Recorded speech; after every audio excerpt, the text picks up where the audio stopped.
There we go. Hello, hello, hello, Hello. hello. We are back again Yeah. from outer space. Still from outer space. Yes. Just walked in to find you here. Okay. No, we're not going to just recite song lyrics. We can't keep doing that, Erin. No, but you know what? Next series, it is just going to be like 45 minutes of we're just speaking in song lyrics. Yeah. Yeah, like spoken word. But yes. we didn't write it. but we didn't write it. Oh dear. Can you imagine though? Oh my gosh. I'm not on board with that. I'm on the train. Choo choo. The Orient Express. No, a different one. Was there a murder on the Orient Express? No. Or yes. Are you on the murder train? Am I lying on the murder train? Did I just tell you a perfect lie? Yeah. That's the Twilight Zone. I think you can tell we've been recording for a long time. I think you can tell we've been being a human for a long time. Yes, that too. I think this month has been just a time to be had. Oh boy. Oh boy. Yes. Anyway, we are still talking about Knives Out. And we are Pop DNA. Yes. What some would like to call a podcast. Rhonda, what did we talk about last time? Last time, we talked all about detectives, both fictional and real. Yeah. We dug into the history of the whodunit genre and the inspirations for Knives Out. And then we talked about some real detectives from back in the day, one of whom inspired Sherlock Holmes and was also possibly Jack the Ripper. Yeah. Yeah? Yeah. And that's the same guy, right? Yeah. Dr. Joseph Bell. There's a theory that he was Jack the Ripper. Mm-hmm. Okay. Yeah. I don't know how much stock I put in that, but you know. Enough to make soup. Anyway. I don't know about that one, Erin. I was a fan of it. I'll let it slide this time. But watch yourself, McCoy. Yeah. Yeah. And you know, we talked all about detectives and mysteries. Yeah. And this time we're gonna go a little bit deeper than that. Because I feel like that idea of like, yeah, we're gonna talk about what inspired Knives Out. Of course, we're gonna talk about mysteries and detectives. Like that's obvious. But now we're gonna go beyond the obvious. We're gonna talk about some other things. We're gonna talk about that we see in Knives Out. Like privilege and lies and the lying liars who tell them. He lied from his face into my face. Yes. What was that from? I can't remember. It's Gilmore Girls. It's when it's the Founders Day punch when like Lori and Lane and Paris all get drunk on the Founders Day punch, and Lane's like talking about how Zach lied from his face into my face. Because in my brain that sounded like Leslie Knope talking to Anne, like the way he sound like Leslie Knope. He lied from his face to my face. Yeah. Oh, I love That's Leslie how I heard it. Always on our minds and in our hearts. And in our hearts. But Rhonda, yes, as I was rewatching Knives Out, specifically which you do every day. Which I every day. Multiple times. I'm a teacher, but I just play Knives Out for my class for the 2.5 hours every day. Yes. No one has complained Aren't yet. Your students like 4 years old. Like, we're gonna watch Knives Out, kids. You know, they get it though. They're doing some analysis that's really impressive. Knives Out Kids. An alternate title for Clue Junior.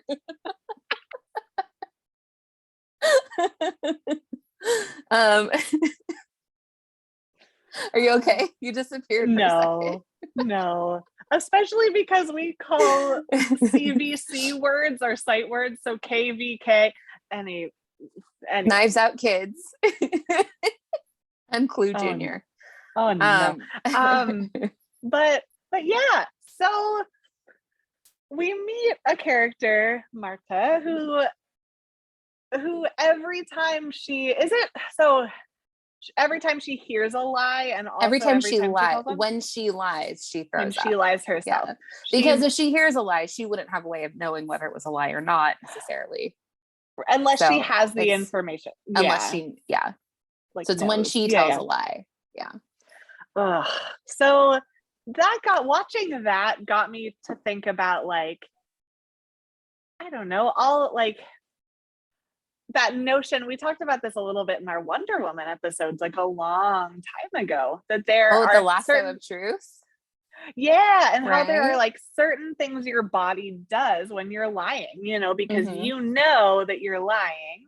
So there are certain things that you have to do to kind of preserve that, and kind of like pass it off as truth. But I found this really cool article, like a psychological study that talked about how a lot of the times when we're being lied to, we know, and we like decide to go along with it.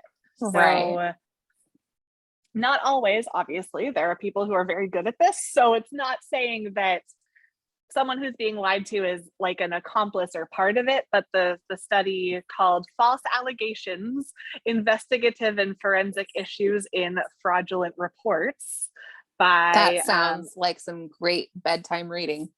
It was really some good fiction, nonfiction. But it was, kind of this discussion about how there are a set of reasons why someone chooses to believe a lie, even though if you pushed past it, even with a little bit of reason, you might say, oh, no, that can't be true, and I just thought it was really important to think about lying as a form of communication and being the lie-y, being the one who's being told the lie. So I investigated further. So in the study, they hypothesize that, there's a really, like, the biggest deal in the telling of a lie is the relationship between sort of the deceiver and the deceivee, as they would say in the article. So obviously the deceiver makes the choice to tell the lie. They have to invent the lie. They have to think about like plausibility. They have to almost spend all this time concocting the lie and then pass it off like it's no big deal. Like a lot of time and thinking goes into it, and then the acting process is acting like it's no big deal, or acting like, well, of course this happened, or I just sound like a lying liar. And then the deceived comes into play when they're listening to the lie and they're kind of ignoring maybe the subtle signs of someone lying. Like either it's too well thought out, right? Like it's too much detail. Yeah, too like perfect. I didn't. Yeah. If I want to call out of work on Monday, I'm not going to say, well, I got sick and I went to the doctors and this is what happened. And this is like, I got this blood test done and this is what happened. You're just going to say, oh, I was feeling really sick and I couldn't come in. Right. So kind of, you're going to choose to ignore that this person is going to painstaking heights to like pass off their lie as truth. As the deceiver or as the deceived, there's also, when we're being lied to by someone, it might be a loved one. So we don't want to believe that it's happening, right? We don't want to believe, oh, like this person's obviously lying to me. You kind of make those excuses like, oh no, I didn't get passed up for the promotion.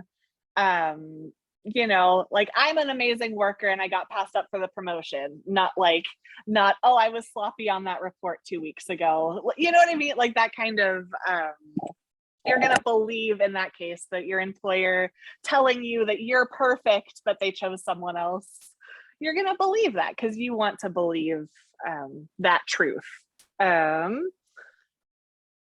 I think another huge part of this specific study was you want to believe the person to be a good person, which I think, I don't know, I think in watching Knives Out, I think a few of these come into play, like as characters kind of believe each other and as characters make the choice, either make the choice to be suspicious of another character or make the choice to believe them. I think I see this at play at a few points within the movie, but I thought it was interesting to think, like, I had read like detailed accounts of how a liar might tell a compelling lie, but I had never thought of like all of the reasons why someone might choose to believe one. And I just thought it was an interesting study.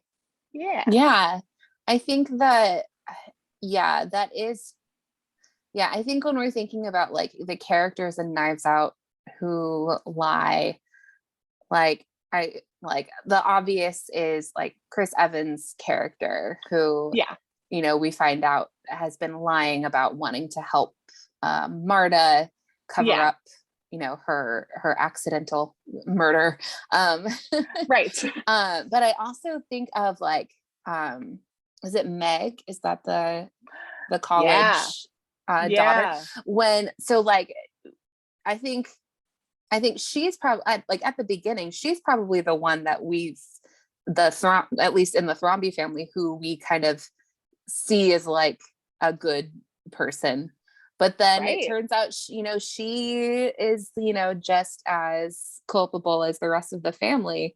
And she's kind of gained Marta's trust and she uses that against her.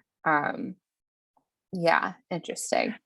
And that's, those tactics of like, well, I was just watching the beginning when they all like call Marta like kiddo. And they all, you know, and Marta's and they're like, I wanted you to be at the funeral that I was outvoted. And they all say that. Like giving her hugs when Marta like is at work. She's just at work. Right. She doesn't need them to take care of her. She has a family. She has her life. Like it's super cringy. But they kind of no. And then like you were saying with Meg, like she it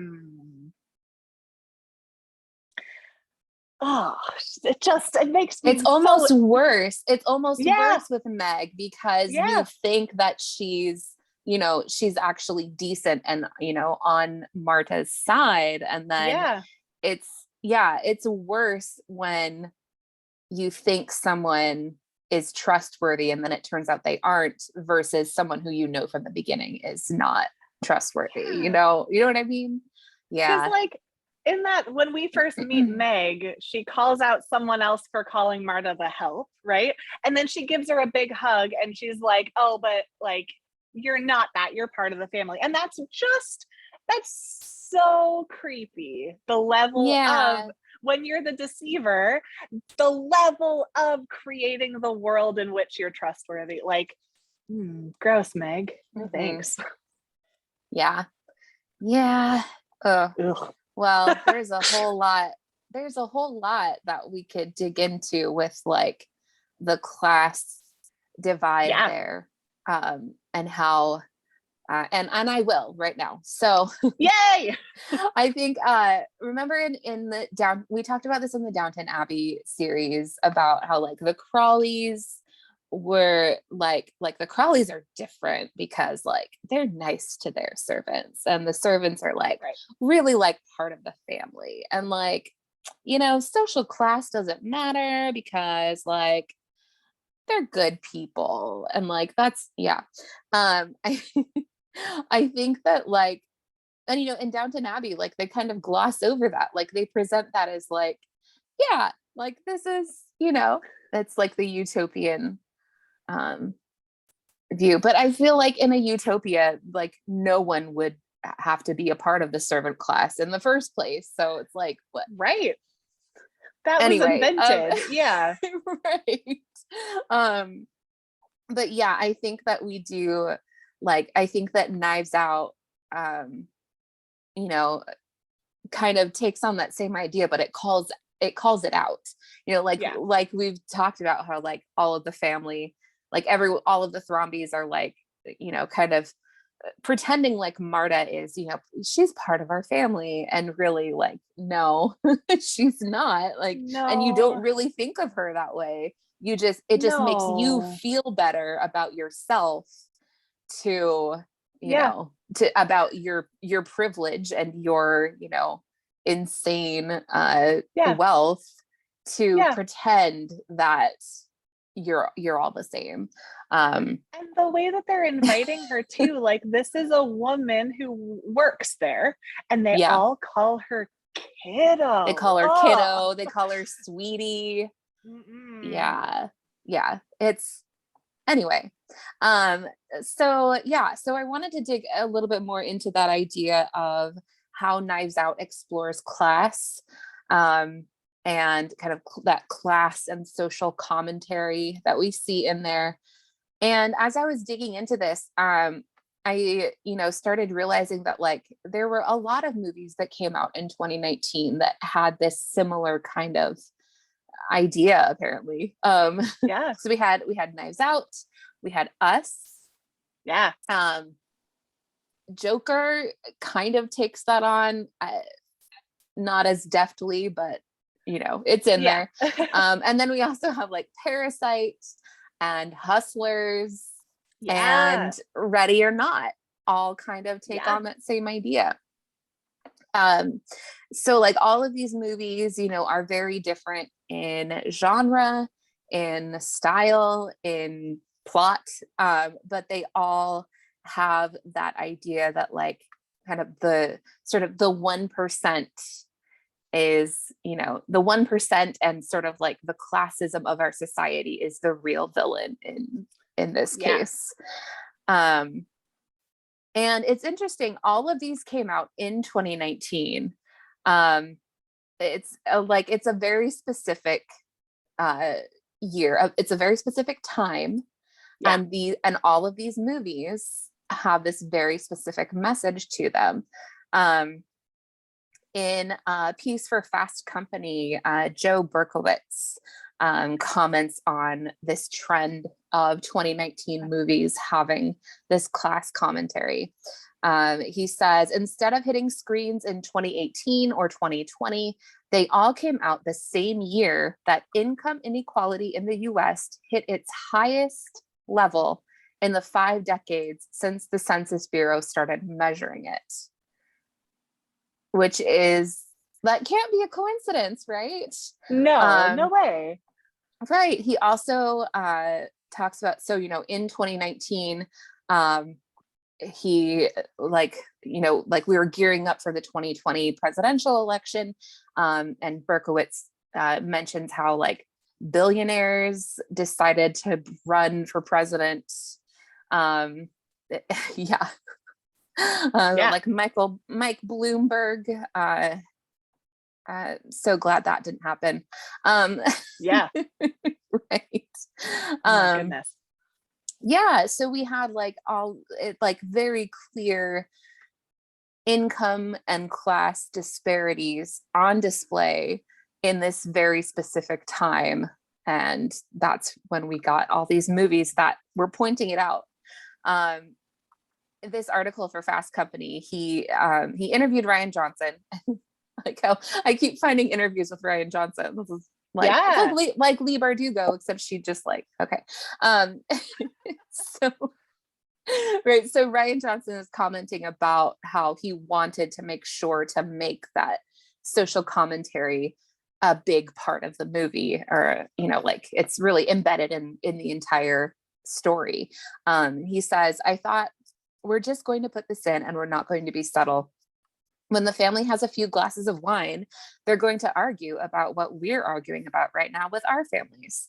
I didn't want it to feel like the movie is wagging its finger at you, but I wanted it to engage with culture right now. As we see, like, I think especially the most obvious scene when Jamie Lee Curtis's husband, I forget all of their names, I when know. he and Toni Collette are like arguing about like immigration, and he calls Marta to come in to basically be like a prop for his argument. And it's so cringy, but it's also so true to life. Like you see this happen all the time in arguments. The way that he says, no, can I just ask this? Yeah, I'm just asking questions. I'm not, it's so cringy and just horrible for Marta to be put in that situation, but also so in the Fast Company article, Berkowitz pointed out that like that particular scene, and really kind of all of the commentary woven throughout the movie does feel very of the time, like of right now. But this kind of class struggle is really timeless. It goes back to like the beginnings of the United States, and really just of class disparities in general. He points out that in order for the Thromby family to maintain its extravagant wealth, its members seek to deny the fortune coming to the working class immigrant who stands to inherit it. Just as in real life, the 1% has a vested interest in maintaining the status quo at all costs, along with the resources to stack the deck. Yes. I wanted to briefly talk about, I feel like I already talked about Parasite a lot when we talked about Downton Abbey. So I want to talk a little bit more about Us, because like it also has this idea of the privileged class holding on to its privilege at all costs. So Us like makes this class divide very literal, because we have the tethered live underground, and the real people, quote unquote, live above ground. The tethered have no choice but to mimic whatever the people above ground are doing. Like they have to go through the exact same, and these actions usually end up hurting the tethered, in physical or other ways. And as we, the viewer, are watching, we see them, we see them as living separate physically. And like the only thing that determines which one you are is like where you're born, like which side of, if you're born underground, or like it's nothing that you can control. And Jordan Peele commented on this as well. In an interview with Splash Film, he says, the idea that part of having privilege, especially in this country, seems to be that we don't consider it unearned. We have this legacy culture where we don't acknowledge the people who have and do suffer for us to have the things that we take for granted.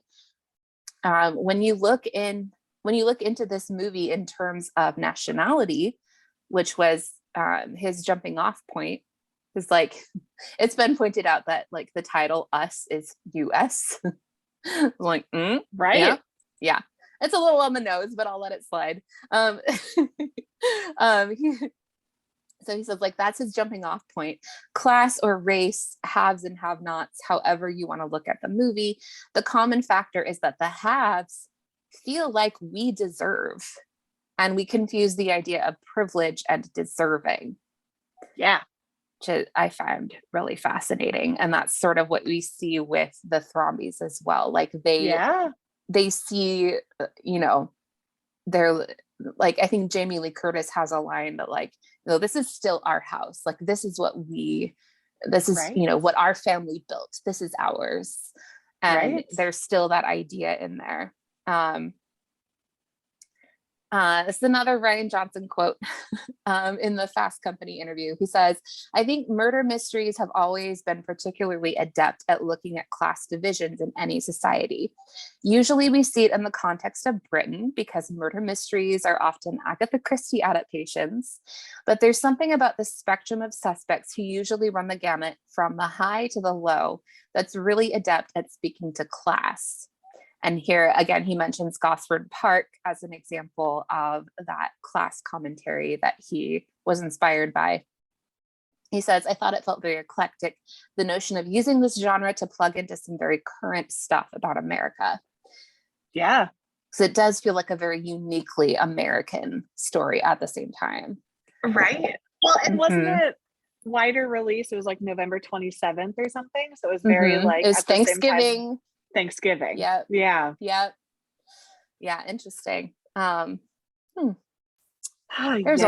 a lot there. Yeah. And then he also, this article kind of ends on a note of like Johnson's, like the social commentary, like it's kind of aimed at himself too.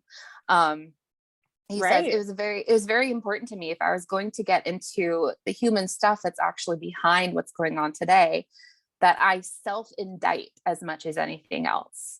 As someone who is basically a Hollywood liberal, I needed to put myself up on the screen and show my own feelings as much as anyone else.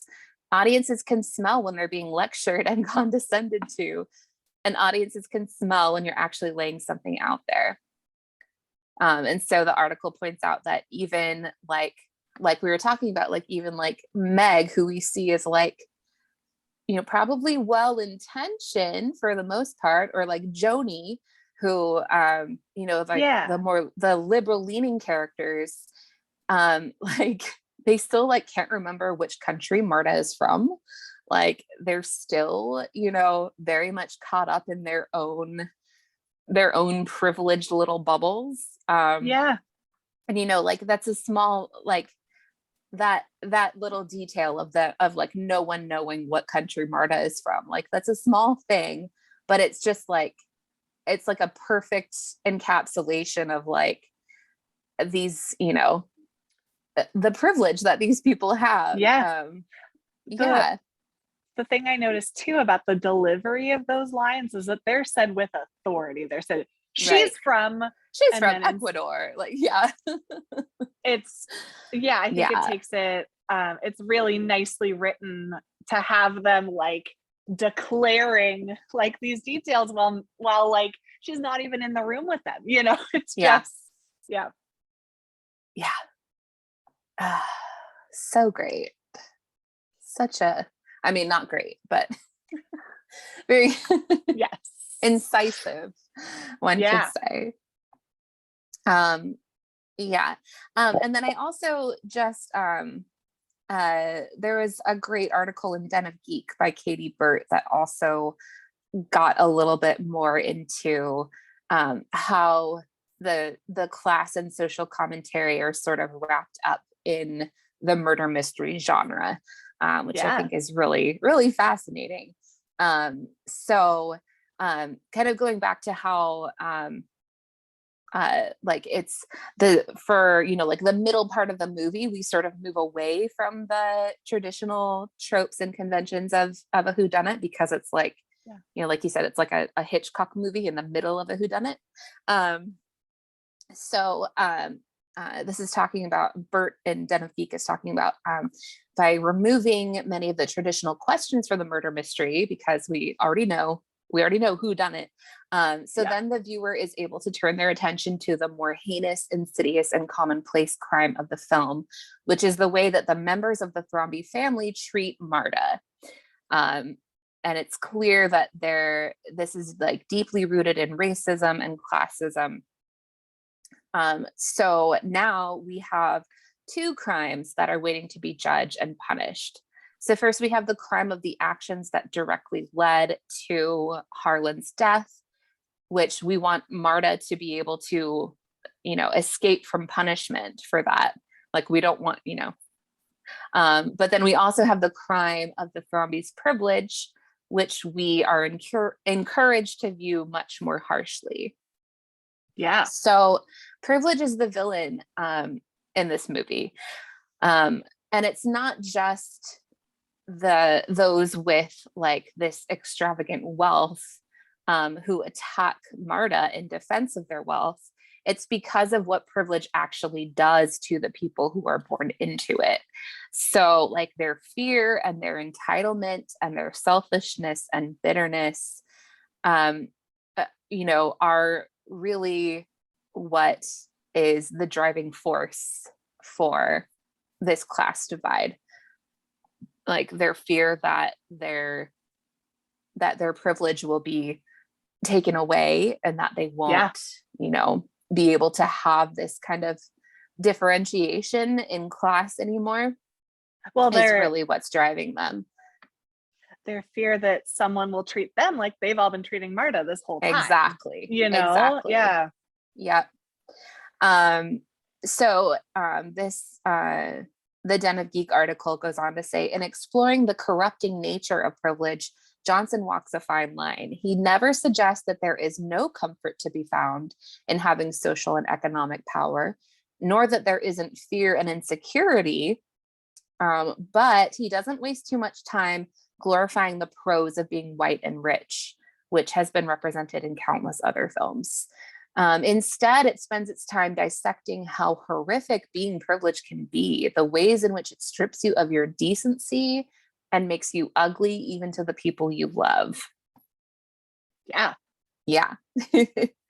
And so this article also goes into how kind of like, we have like a very obvious, like different political opinions within the Thrombey family, but they're both equally culpable of classism and even racism against Marta.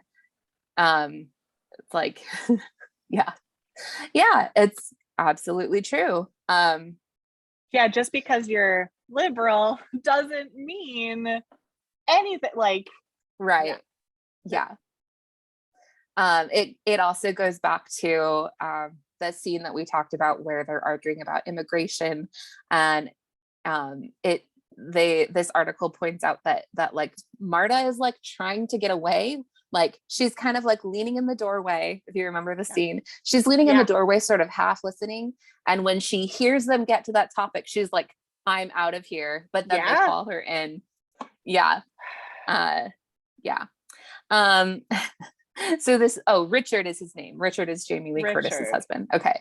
So when Richard starts talking about this, this view that he has, he calls her in because he wants to use her to make his point without ever actually giving her the space to speak her mind, to say what she really thinks. He doesn't care what she thinks because he doesn't believe that she has any power to turn that opinion into action that could affect him. Yeah. To him, Marta is not a person. She is a prop, something to be pulled out when he needs something to make a point.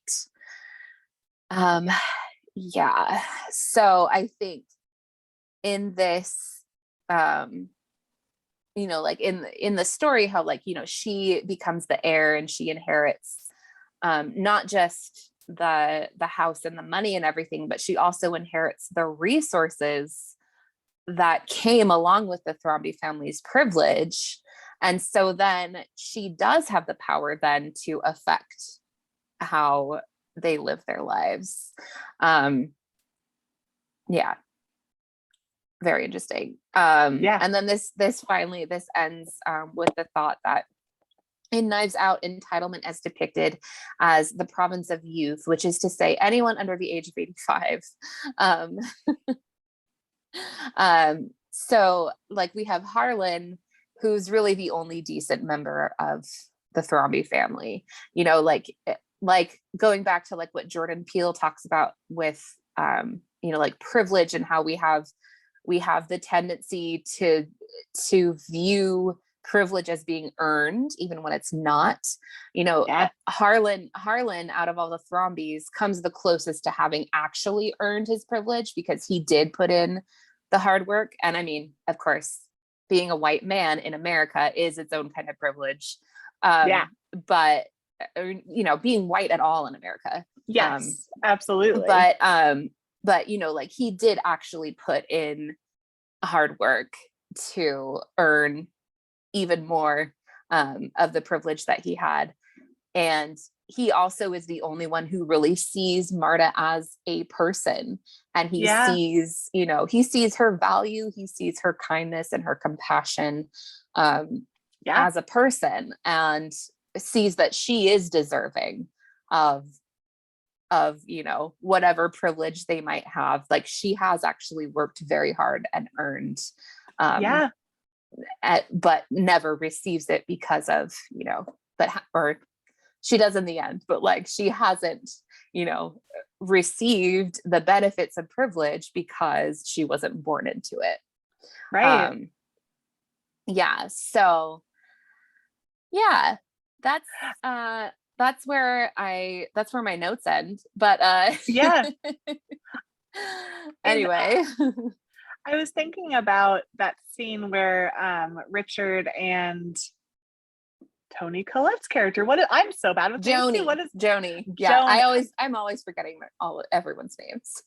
That's because I have an aunt Joni who is her opposite. Like, she couldn't be farther from Toni Collette's character, so it's hard for me to call her Joni. So Richard and Joni, I think that's such a great lead into that whole conversation when he does the Hamilton quote, like a few scenes before, when he says, immigrants we get the job done. Like, dude, you're not an immigrant. We all just sit there in like the cringe of that moment where he's like trying to be so like, pandering and just like being ridiculous and racist and awful. And then that's our lead into this like Thanksgiving style conversation. I loved that build up, Well, I mean, I guess in a way, unless you're indigenous, you are an immigrant here. And I mean, kind of, but like not in the way that he means it. Anyway.